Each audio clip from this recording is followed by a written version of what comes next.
রুমালি রুটি তো অনেক খেয়েছেন। আজকে রুমালি রুটি বাদ দিয়ে আজকে আপনাদের সঙ্গে শেয়ার করব রুমালি পরোটার রেসিপি। খেতে দুর্দান্ত স্বাদের হয়। একদম দেখুন ফুলকো ফুলকো পরোটা দেখলেই কিন্তু মন ভরে যাবে। নমস্কার, কেমন আছেন সবাই? আশা করছি সবাই খুব ভালো আছেন, সুস্থ আছেন। মৌসুমি রকমারি রান্নাতে আপনাদেরকে আবারও একবার অনেক অনেক স্বাগত। প্রতিদিনের মতো আজও একটা সুন্দর রেসিপি আপনাদের সঙ্গে শেয়ার করছি। এই রেসিপিও কিন্তু আপনাদের ভীষণ ভালো লাগবে। আর অবশ্যই কিন্তু এই রুমালি পরোটা একবার বাড়িতে বানিয়ে দেখুন, বাড়ির সবার কিন্তু মন ছুঁয়ে যাবে। এই পরোটাটা একবার যদি খেয়ে নেয় তাহলে কিন্তু প্রত্যেক দিনের আবদার থাকবে এই পরোটাটাই বানানোর জন্য। পরোটাটা কতটা সফট দেখুন, একদম হাতের মুঠির মধ্যেই কিন্তু চলে আসছে। আর একদম নরম তুলতুলে, যার দাঁত না থাকবে সেও কিন্তু এই পরোটাটা খেয়ে নিতে পারবে। এতটাই নরম তুলতুলে, আপনারা কিন্তু আমি ছেড়ছি পরোটাটা, আপনারা দেখে কিন্তু বুঝতেই পারছেন। তো এইখানে পরোটাটা বানানোর জন্য খুব বেশি সময়ও লাগবে না, আর খুব বেশি সামগ্রীও লাগবে না। একদম বাড়িতে থাকা কয়েকটা মাত্র উপকরণ দিয়েই বানিয়ে নিতে পারবেন। এবার একটা পাত্রের মধ্যে আমি 1 বাটি পরিমাণে গরম ফুটন্ত জল নিয়ে নিয়েছি। আপনারা জলটা দেখে বুঝতেই পারছেন। আর এইখানে স্বাদ মতো নুন দিয়ে দিয়েছি। এবার 1 চামচ পরিমাণে চিনি দিয়ে দেব। চিনি দেওয়ার পরে এবার এইখানে দিয়ে দেব 1 চামচের মতো রিফাইন তেল। তো আপনারা যদি রিফাইন তেল না দিতে চান তার বদলে কিন্তু ঘি দিতে পারেন, কিন্তু কোনো রকমভাবেই সরষের তেল দেওয়া যাবে না। সরষের তেল দিলেই কিন্তু পরোটাগুলো একদম হলুদ হয়ে যাবে আর খেতেও খুব একটা ভালো লাগবে না। আর সেই জন্যই কিন্তু চেষ্টা করবেন রিফাইন তেল দিতে, আর না হলে ঘি দিয়ে দিতে। তো এইখানে দেখুন আমি রিফাইন তেল দিয়ে জলটাকে খুব ভালো করে এখন গুলে নিয়েছি। চিনিটা নুনটা খুব সুন্দর করে জলের সঙ্গে গুলে গেছে। এবার 2 বাটি পরিমাণে এইখানে ময়দা নেব। ময়দা নিয়ে জলের মধ্যে দিয়ে দেব। তো চেষ্টা করবেন যে বাটিতে করে আপনারা জলটা দেবেন সেই বাটির পরিমাণ হিসেবেই ময়দাটা দিয়ে দেবেন। এইখানে দেখুন আমি 1.5 বাটি পরিমাণে এখন ময়দাটা নিয়েছি। ময়দাটা মাখতে মাখতে বাকি ময়দাটা দিয়ে দেব। তো অবশ্যই কিন্তু এইখানে 1 বাটি পরিমাণ হিসেবে 2 বাটি ময়দা লাগবে। আর জলটা যেহেতু গরম আছে সেই জন্য আমি প্রথমে একটু চামচ দিয়ে মেখে নিচ্ছি। চামচ দিয়ে মাখতে মাখতে যখন একটু ঠান্ডা হয়ে যাবে তখন হাত দিয়ে মেখে নেব। তো অবশ্যই কিন্তু একসঙ্গে ময়দাটা না দিয়ে অল্প অল্প করে ময়দাটা দিয়ে মেখে নেবেন। তো আবারও বলছি, 1 বাটি জলের পরিমাণ হিসেবে 2 বাটি ময়দা লাগবে। তো এইখানে আমি 1.5 বাটি পরিমাণে দিয়ে দিয়েছি। এবার ময়দাটা মাখতে মাখতে বাকি ময়দাটা দিয়ে দেব। এইখানে ময়দাটা যেহেতু খুব গরম আছে সেই জন্য আমি চামচ দিয়ে একটু মেখে নিচ্ছি। আর মাখতে মাখতে ময়দাটা যখন একটু ঠান্ডা হয়ে যাবে তখন হাত দিয়ে খুব ভালো করে ঠেসে ঠেসে মেখে নেব। তো আমি এইখানে ময়দাটা একটু চেক করে দেখে নিচ্ছি ময়দাটা ঠান্ডা হয়েছে কিনা। চামচ দিয়ে মাখছিলাম, তো এখন আমি হাত দিয়ে একটু চেক করে দেখে নিচ্ছি। তো ময়দাটা ঠান্ডা হয়ে গেছে, হাত ছোঁয়া গরম আছে, আমি হাত দিয়ে মাখতে পারবো। তো চামচটা এখন সরিয়ে নিচ্ছি। নেওয়ার পরে এবার ময়দাটা হাত দিয়ে খুব ভালো করে ঠেসে ঠেসে মেখে নেব। এখন আমি ময়দার সঙ্গে মারপিট করে ময়দাটাকে সুন্দর করে মেখে নিচ্ছি। তো বাড়িতে যখন কিছু কারণে রাগ হবে তখন কিন্তু এই রাগ কমানোর জন্য আটা ময়দা বাড়িতে থাকলে অবশ্যই এইভাবে মেখে নেবেন, দেখবেন রাগটা অনেকটা কমে গেছে। তো আমি এইখানে দেখুন ময়দাটা মাখতে মাখতে একদম সুন্দর তেল চিকচিকে করে নিয়েছি। তো এইখানে ময়দাটা দেখে আপনারা বুঝতেই পারছেন ময়দাটা একদম সুন্দর করে মাখা হয়ে গেছে। তো বাকি যে ময়দাটা ছিল সেটাও কিন্তু আমি সুন্দর করে দিয়ে এর সঙ্গে ঠেসে ঠেসে একদম সুন্দর করে ডো বানিয়ে নিয়েছি। তো মোট আমার 2 বাটি ময়দা আছে। আর এইখানে কতগুলো পরোটা হয় সেটা পরে দেখতে পাবো। এখন ময়দাটাকে খুব ভালো করে ঠেসে ঠেসে মেখে নিয়েছি। আর এটাকে এখন কিছুক্ষণের জন্য রেস্টে রেখে দেব। আজকের এই রাগ কমানোর আইডিয়াটা আপনাদের কেমন লাগলো জানাতে কিন্তু একদম ভুলবেন না। ভালো লাগলে অবশ্যই একটা লাইক দিয়ে দেবেন। বন্ধুদের কাছে আজকে আমি ছোট্ট করে একটু মজা করছিলাম। তো এইখানে দেখুন ময়দাটা আমি কিছুক্ষণ রেস্টে রেখে দেওয়ার পরে এবার ময়দাটাকে আমি 2 ভাগে ভাগ করে নিয়েছি।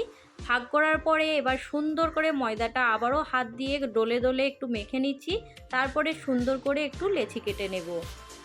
এবার সুন্দর করে লেচিগুলো এখন কেটে নিচ্ছি। তো অবশ্যই কিন্তু আপনারা আপনাদের পছন্দ মতন সাইজ করে লেচিগুলো কেটে নেবেন। এখানে আমি একটা মিডিয়াম সাইজের লেচি কেটে নিয়েছি। এবার সব লেচিগুলোই এক মাপে এক সাইজের কেটে নেব। এবার বন্ধুদের কাছে একটা ছোট্ট রিকোয়েস্ট করছি, আজকের এই পরোটাটা অবশ্যই বাড়িতে একবার বানিয়ে দেখবেন। কেমন হয়েছে সেটা কিন্তু জানাতে ভুলবেন না। আর ভালো লাগলে কিন্তু অবশ্যই লাইক দিতে একদমই ভুলবেন না। যারা আজকে প্রথম আমার চ্যানেলে ভিজিট করছেন আপনাদেরকে যদি এই পরোটার কোনো অংশ ভালো লাগে অবশ্যই কিন্তু আমার চ্যানেলটা সাবস্ক্রাইব করে আমার পাশে থাকতে পারেন। তো এইখানে দেখুন পরোটার আমার একটা লেচি কাটা হয়ে গেছে। এবার এইখানে আরেকটা যে ডো ছিল সেই ডোটাকেও সুন্দর করে কেটে সব লেচিগুলো সমান ভাগে ভাগ করে নিয়েছি। এবার এটাকে সুন্দর করে যেভাবে আমরা রুটি বানাই সেইভাবেই পাকিয়ে নেব। তো এইভাবেই আমি বাকিগুলো সব পাকিয়ে নিচ্ছি। লেচিটা আমি সুন্দর করে একদম পাকিয়ে নিয়েছি, দেখতেই পাচ্ছেন। তো এইভাবেই বাকি যেগুলো আছে সবগুলোই পাকিয়ে নেব। বন্ধুদের সঙ্গে কথা বলতে বলতে আমার লেচিগুলো দেখুন সুন্দর করে পাকানো হয়ে গেছে। এবার একটা ঢাকনা ঢাকা দিয়ে 10 মিনিটের জন্য রেস্টে রেখে দেব। আর এইখানে এই 10 মিনিটের মধ্যে একটা ক্রিম বানিয়ে নেব। সেটা কিন্তু মুখে মাখার জন্য নয়, ক্রিমটা আমি লাগাবো পরোটার মধ্যে। তো দেখতে থাকুন। এইখানে আমি 1.5 চামচের মতো কর্নফ্লাওয়ার নিয়ে নিয়েছি, আর তার সঙ্গে 3 থেকে 4 চামচ রিফাইন তেল নিয়েছি। আর খুব ভালো করে দেখুন এখন মিশিয়ে নিচ্ছি। আর এটা যত ভালো করে মেশানো হবে, এটা যখন মেশানো হয়ে যাবে তখন এটা পুরো একদম সম্পূর্ণ দেখতে একটা ক্রিমের মতো হয়ে যাবে। তো দেখুন বন্ধুরা, এটা দেখতে ক্রিমের মতো লাগছে না? তো এইখানে দেখুন আমি এখন একটা একটা করে এই লেচি নিয়ে সুন্দর করে পরোটাগুলো বানিয়ে নেব। তো এইখানে আমি একটা বেলুন চাক্কি নিয়েছি, আর এই বেলুন চাকির মধ্যে খুব সামান্য পরিমাণে একটু তেল লাগিয়ে নেব। এখানে দেখুন বন্ধুরা, আমি একটা ময়দার লেচিতে তেল লাগিয়ে নিয়েছি, আর সেটাই আমি চাকির উপরে রেখে দিয়েছি। এই বেলুন চাকির উপরে রেখে দিয়ে এবার খুব ভালো করে এখন এর পরোটাটা বেলে নেব। প্রথমে খুব ভালো করে পাতলা করে বেলে নিতে হবে, যেহেতু এটা রুমালি পরোটা সেই জন্য কিন্তু পরোটাটা একদম পাতলা পাতলা করে বেলে নিতে হবে। রুমালের মতন দেখতে হবে আর একদম পাতলা করে বেলে নিতে হবে। তো আমি এইখানে দেখুন খুব সাবধানে এখন পাতলা করে পরোটাটা বেলে নিচ্ছি। যখন পরোটাটা সুন্দর করে একদম পাতলা করে বেলা হয়ে যাবে, তারপরে যে ক্রিমটা বানিয়ে রেখেছি সেই ক্রিমটা সুন্দর করে পরোটার ওপর দিয়ে লাগিয়ে নিতে হবে। এখানে দেখুন আমি 1 চামচের মতো ক্রিম নিয়ে নিয়েছি। এবার খুব ভালো করে আমি এখন পরোটার ওপর দিয়ে লাগিয়ে নিচ্ছি। তো এইভাবেই আলতো হাতে খুব ভালো করে পরোটার ওপর দিয়ে লাগিয়ে নিতে হবে। তারপরে পরোটাটাকে সুন্দর করে ফোল্ড করে নিতে হবে। এবার দেখুন আমি প্রথমে সাইড দিয়ে সুন্দর করে এখন ফোল্ড করে নিচ্ছি।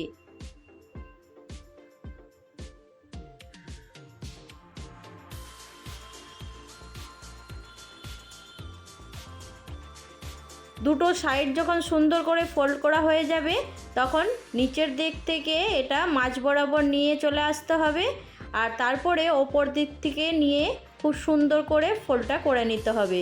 তো আপনারা দেখে বুঝতেই পারছেন পরোটাটা সুন্দর করে একদম রুমালের মতন ফোল্ড করে নিয়েছি।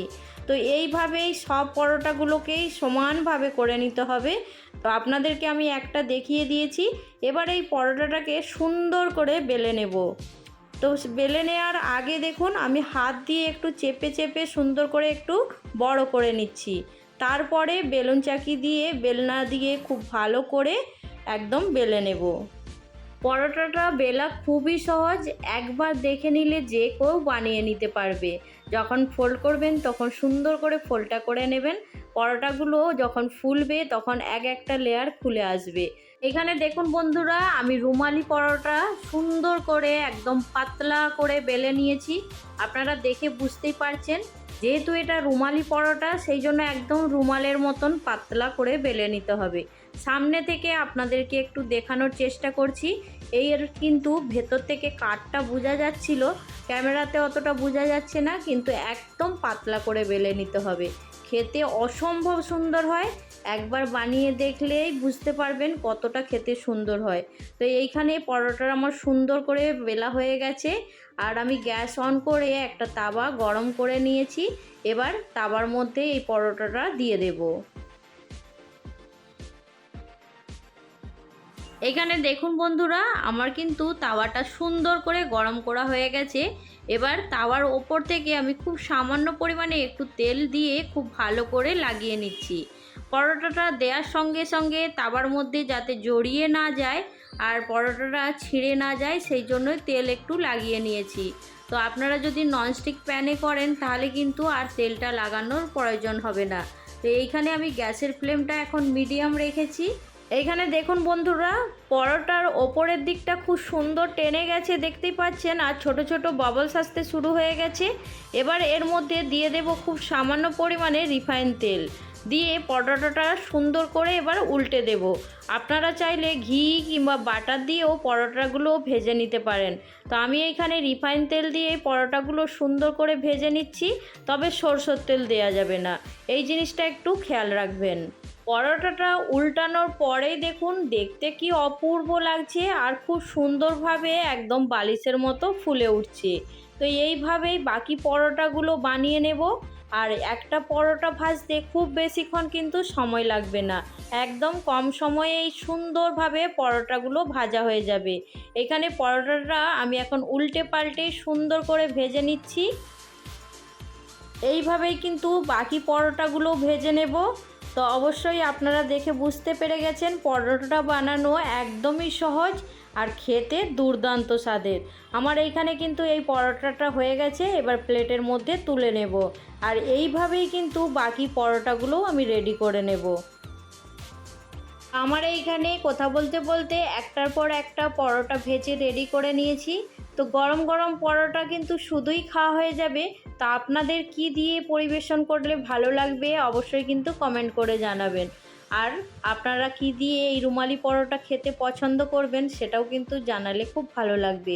এইখানে আজকের এই নরম তুলতুলে পরোটা আপনাদের কেমন লাগলো জানাতে কিন্তু একদমই ভুলবেন না। ভালো লাগলে অবশ্যই একটা লাইক দিয়ে দেবেন। আর এইখানে দেখুন পরোটা আমি একটা হাতের মধ্যে নিয়ে একদম মুঠি করে দেখিয়ে দিচ্ছি কতটা নরম তুলতুলে, সেটা কিন্তু আপনারা দেখে বুঝতেই পেরে গেছেন।